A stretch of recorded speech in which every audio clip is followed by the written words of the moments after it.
X News 10 Sports with Darby Brown. Well, today the Baylor Bears were looking to bounce back from last week's loss to Oklahoma as they welcomed in Texas for their final home game of the season. A win against the Longhorns would secure Baylor's spot in the Big 12 championship game.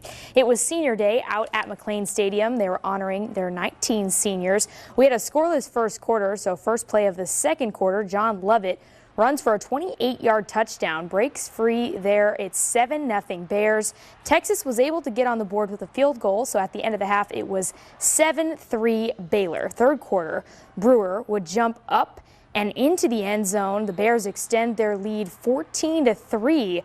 Baylor was starting to take control of this game here. Later in the third, Charlie Brewer finds Denzel Mims in the middle of the end zone. A defender all over him, doesn't matter. Touchdown Bears. Baylor is up 21-3. Fourth quarter, Brewer airs it out to Denzel Mims, who makes another great grab.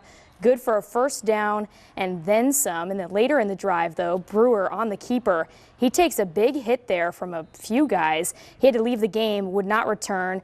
Baylor gets a field goal, so that's a little bit of a concern. But Baylor gets a huge win today. They go on to win 24-10 the final. So a statement win for the Baylor Bears at McLean Stadium today as they beat Texas for the first time in 4 years. News 10's Tyler Bolden was there to capture it.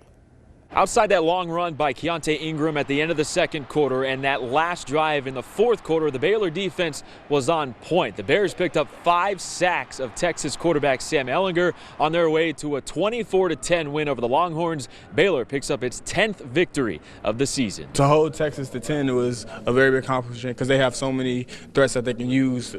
Devin Duvernay, he's a great athlete. I got to match up with him a couple of times, and yeah, it's always good to compete with the best of the best, and that's definitely what they bring every weekend. We couldn't have another 90-snap game on defense, and we knew we couldn't have guys play 80 snaps on the D-line, so we rotated a lot more early, and I thought it showed up with those guys having those sacks late. Graylin Arnold came up with another interception. He's got 5 on the year. Baylor is in the Big 12 title game, and they'll be looking forward to that rematch with Oklahoma in a couple weeks. But first, next week, they'll go after win number 11 in Lawrence against the Kansas Jayhawks. In Waco, I'm Tyler Bolden, KWTX News 10. And Mary